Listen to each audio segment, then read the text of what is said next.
پاکستان کا مطلب کیا؟ دستور ریاست کیا ہوگا؟ یہ پاکستان کی تاریخ میں پہلی بار ہوا ہے کہ اس 14 اگست کو جو گزری ہے، لاہور کے اندر جو موٹر سائیکلوں پہ بیٹھ کر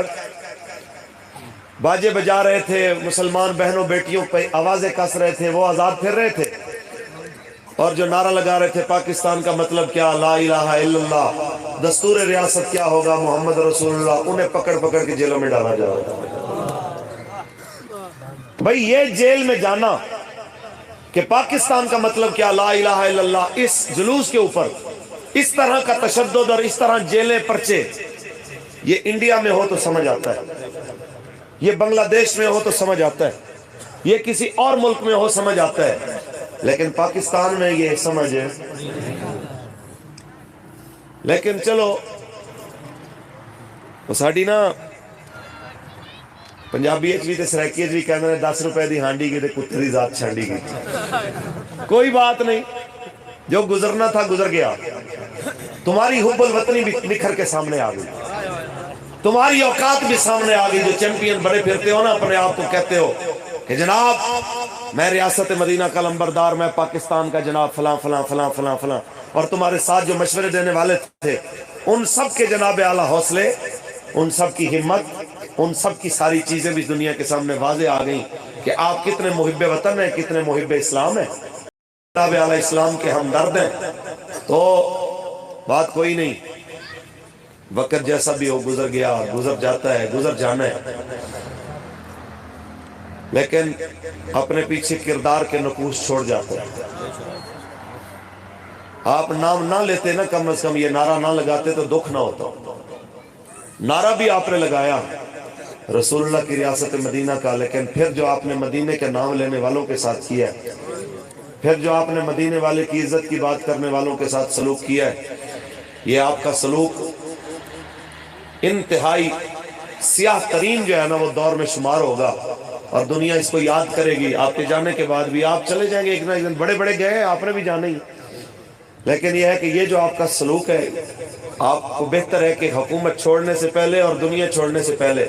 آپ اس پہ معافی مانگ کے جائیں۔ ایسا نہ ہو کہ بعد میں آپ کو پچھتاوا ہو، بعد میں آپ شرمندہ ہو کہ یہ کیا ہو گیا۔ ہمارے ذمہ دار ادارے، ان کی بھی ذمہ داری ہے کہ اللہ تعالیٰ نے آپ کو بڑی طاقت دی ہے، آپ نے آپ کو رب تعالیٰ نے آپ کو بڑی ہمت دی ہے، بڑی قوت دی ہے، آپ بھی اسلام کے لیے، دین کے لیے کچھ کریں۔ ایک بار جنرل حمید گول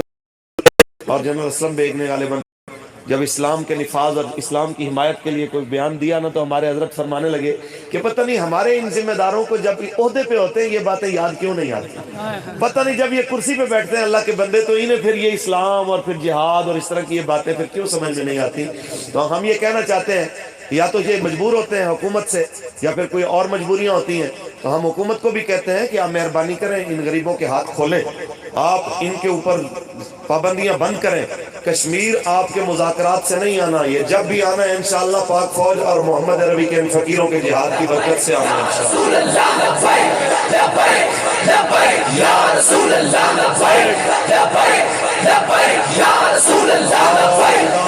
ختم نبوت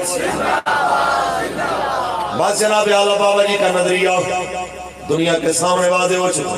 آج بچہ بچہ جوان جوان کھڑا ہو گیا حضور کے نام پہ، اب یہی کہہ رہا ہے بابا تو نے جو پڑھایا تھا ہم نے یاد کر لیا، آ ذرا دیکھ تیری جناب اعلیٰ جماعت کس قدر جناب رسول اللہ کی ناموس کے لیے کام کرنے والی بن گئی۔ خدا دے واسطے ایک بار آ جاؤ، خدا دے واسطے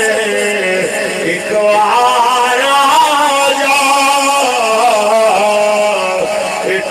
چلے تیرا بیمار صدقے تیریوں